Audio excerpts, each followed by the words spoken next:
We'll get started a little bit late, but as usual thing. Thank you all for coming. It's always wonderful to have a full house, and I know the subject of anything related to the Holocaust is of important interest to so many people. My name is Ron Weisberger. I'm the director of the Bristol Community College Holocaust Center, among other things. And we, just very briefly, the Holocaust Center, which has just really got started last year, we're sort of dedicated to doing programming around not only the Jewish Holocaust, but also other genocides. We've been focusing, and there's lots of lessons to be learned from what we call the Jewish Holocaust, but we also want to deal with others as we go. Next year and following. We're actually planning next spring on a conference on the Cambodian genocide, which is another sad story. But it's important to know about the Holocaust itself because, as some of you know, there's sadly people who are still denying. Anti-Semitism, again, is out there, seems to be hard to squelch. So there's many lessons to be learned from even the Holocaust itself. And as some of you may know, this is the 70th anniversary of the liberation of Auschwitz, as well as other camps, as the Allied armies from Soviet Union and the United States and Britain converged and eventually liberated those few, basically, who were left. In commemoration of the liberation, we are having this spring, the Holocaust Center is sponsoring two programs. One is the one today, and the other will be April 9th. I hope many of you can come. It's a Thursday at 4 o'clock, where we have a survivor of Auschwitz. Today we're talking about a survivor who escaped. This is Esther Bauer, a 90-year-old woman, will be here talking about her experiences. So we're doing these two programs related to Auschwitz in commemoration of that event. We also will be planning some workshops for teachers, either late summer and in the fall. We have other programs, so you'll be hearing about us, but it's, as I say, wonderful to see so many people come here. Today's program deals with a gentleman which you'll hear about, and you'll get to see. Sadly, he's deceased, but his wife, Robyn, is here. She and I had a wonderful dinner, and she's a great friend. She's also, I don't know if that cut, she's also grew up in Fall River. So she's a local, and her mother, Renee Lipson, ran, those of you from Fall River may know, ran Vrba'ss Bakery for many years. And Renee's a wonderful person that introduced me to this whole subject. And we'll be doing some things with her. In fact, we're going to create a advisory committee for the center. Any of you interested, you can see me about that.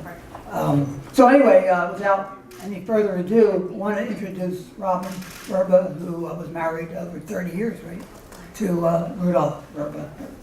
Incredible man with a great deal of courage, who risked his life. Very few people escape from Auschwitz, and you'll see that. And you'll get to see him coming back, because in the video he goes back. I don't know how you can do that, and takes people, kind of shows them, and then you see how he escaped. This is an old, I'm told it's very grainy. It's from the Canadian Broadcasting, so you'll have to bear with us. I think hopefully the audio is fine. But, so it may be a little bit difficult to see some, but I think it makes its points, I hope. And then Robyn will be available for, to talk a little bit about maybe the background of the film, but then to answer questions. And she has a lot to say, even though she's very modest about it. So I just want to introduce Robyn as this little introduction. Thanks. Good afternoon, everyone. Dr. Weisberger asked me to introduce this film, which actually retraces Rudy's escape from Auschwitz in 1944, together with his friend, Freddie Wetzler. And Rudy and I were married in Boston in 1975, and unfortunately he passed away in 2006. It would be really nice if he were here to be doing this, but anyway, that's how it goes. As you watch the film, I think it's really important to realize that Rudy was only a 17-year-old teenager when he escaped from Auschwitz, and 19 when 19 when he escaped, and 17 when he was incarcerated. He told me many times that when he finally understood that the Germans' goal was to murder him, that he kept saying to himself, I got to get out of here. And that was his focus. So his escape became a total focus and total goal. He had tried it a few times and then finally succeeded. After he and his friend escaped, they returned to their home of Slovakia, and they got in touch with the Jewish agency there. And they sort of dictated their report of how the camp was designed, what the murdering system was, where the different transports were. And it's the only contemporary report that exists depicting the actual runnings of the camp. And they did diagrams. It's in the back of one of the books that he published. It's available. I think you can see it on Wikipedia as well. Anyway, as a person, Rudy was amazing. He was gorgeous. He was fun. He was funny. And he was totally charismatic. So, I think you'll see part of that when you see him in the film. And I'll be willing to I'm looking forward to any of your questions after the film. And I would like to thank the audience for coming, and Dr. Weisberger and BCC for organizing this event. Thank you.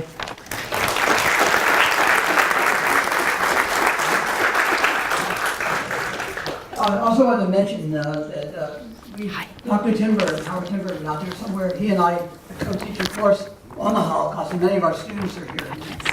It's been a wonderful course. This is our 12th year teaching it, and in some ways the center came out of that. But so we have students who have taken a whole semester.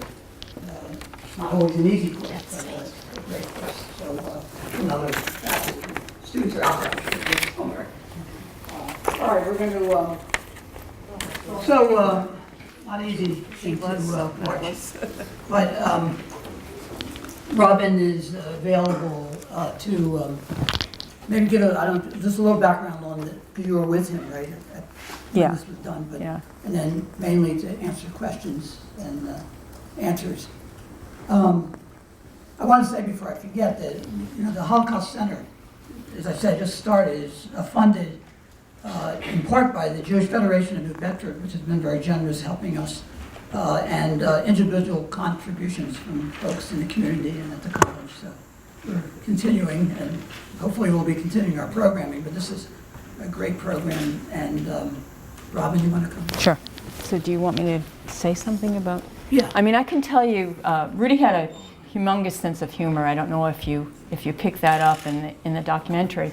And we were in Auschwitz. We had the Canadian Broadcasting Film Group, the producers, and they hired local Polish crew for filming the film. They were great, but we were traveling with them in this old Volkswagen bus that was always breaking down. And we were inside the camp, and I guess we were in there for the whole day, and they were doing their filming. And then it was about 5:30, and we tried to get out, and the gate had been locked. So everybody, it was all muddy, and so everybody started to really fret, how are we going to get out of here? And Rudy said, never mind, I know another way out. So, he always put some humor into everything. And anyway, I don't know if anybody has any questions. Yes? Robyn, the book that your husband authored, was that ever published publicly? Oh yeah, it was many publications. What's the title of it? It was called I Cannot Forgive, and then it was called I Escaped from Auschwitz, and then it was called 44070, The Conspiracy of the 20th Century. It was published in French, Dutch, Hebrew, Czech, English. yeah, it was written in English. Yeah, I think that's it. Where could they, if they wanted to purchase it? I have the rights to it, and I have to organize that. I think you can go online and get copies of it, though. How about the Anybody? library? Have you read the- Oh, you can get the book. You read the book, Jackie. Yeah, I did. Paperback. Right. And Robyn has donated 4 copies for our library here. Oh, So we'll have one in the, 1 or 2 in the library, we'll have one in the center, which we're evolving, B117, so thank you so much. Oh. Anybody else? Yes? I was just thinking that I love the film. I thought it was a great film, and it wasn't, too long or anything like that. But I think that I believe that it could be restored. That would be great.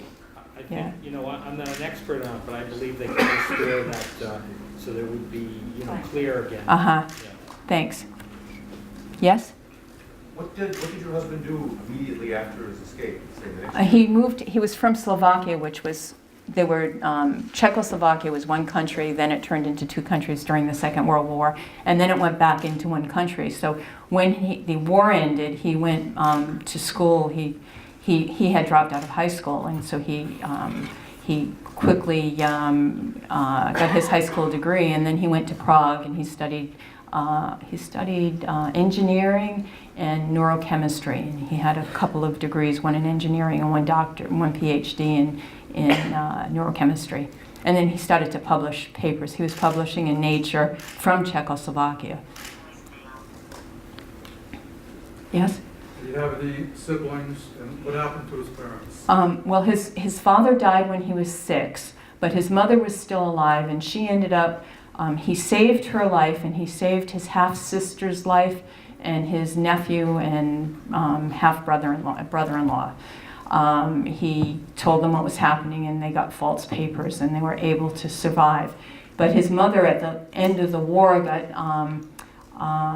got caught up in the deportation, and she ended up in Theresienstadt. He said she needed to lose some weight. She came out looking really good. Anyway. So he didn't, I don't think he didn't lose any immediate family. Yes? Was he ever acknowledged for providing the first report? Oh yeah. He was awarded a Righteousness Award from the Holocaust Center in Detroit, just as the Berlin Wall fell, which was kind of significant, together with a man by the name of Mantello. And Mantello was a really interesting person. He was sort of a businessman. I don't think he's alive anymore, but he got the honorary Righteousness Award as well. And he was one of the people that brought Rudy's report to the Vatican. And after the war, the Germans had collected all the silver from the temples, and they were going to melt it down and sell it as silver.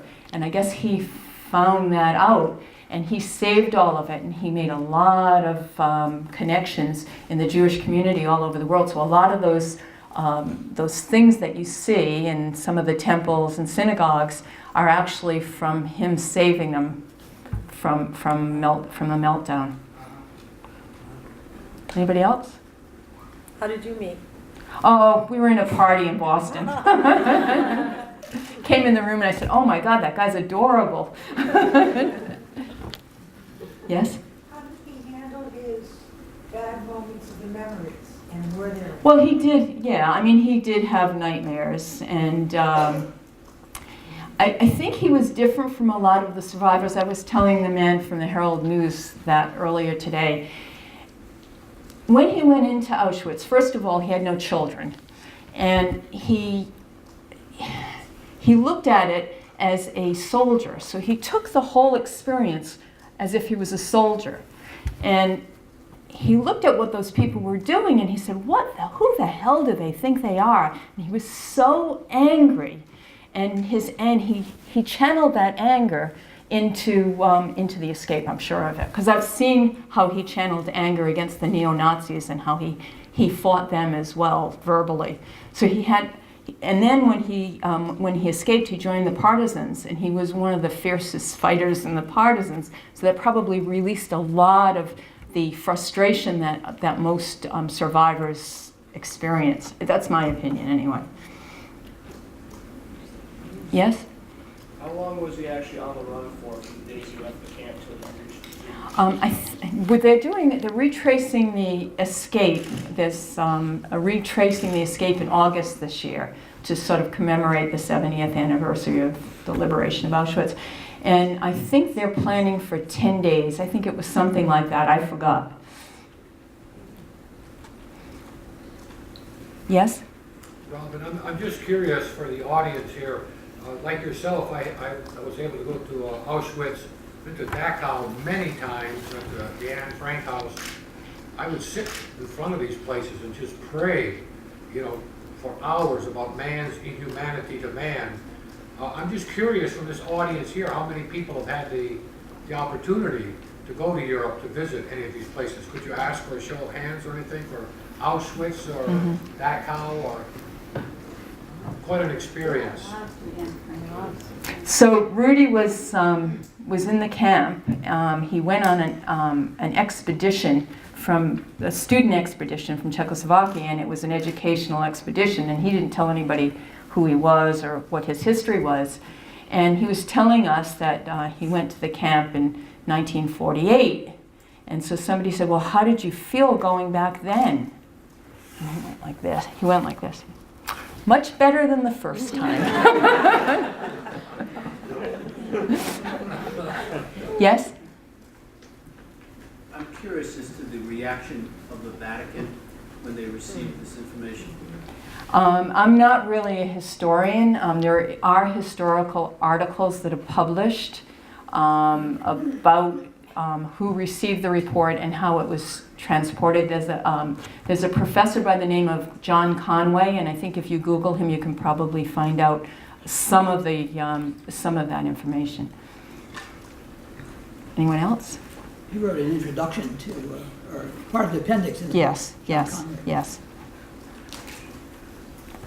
So how did he get from Slovakia to Boston and to... Oh my God, that's a very long story. So he defected in '58, and he went to Israel for 2 years. He didn't like it there, so then he went to London. In London, he ran out of money, so he needed to get a better job. So he had a friend in New York. He was blackballed from coming to the U.S.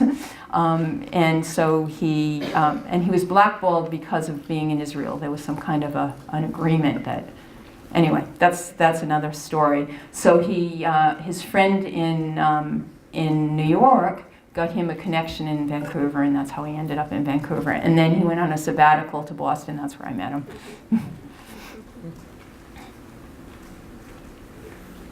Okay? I think it's enough. You want to mention well, okay, I can say. You can mention it. All right.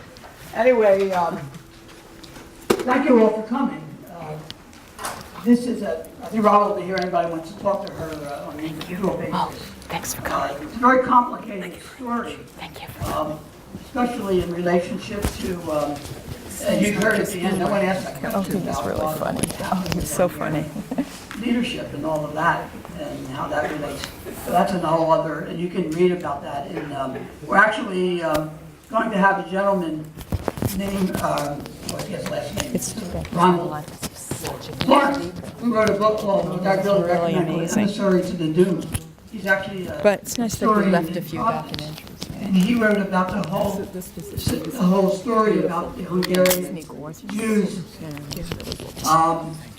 what happened to them and why they weren't born, and the negotiations with Eichmann, with the leadership of the Jewish community there. So we're going to have a program in the fall, which will be somewhat of a follow-up to what we heard today. But it's amazing story, both depressing and also enlightening at the same time, as so much of this is.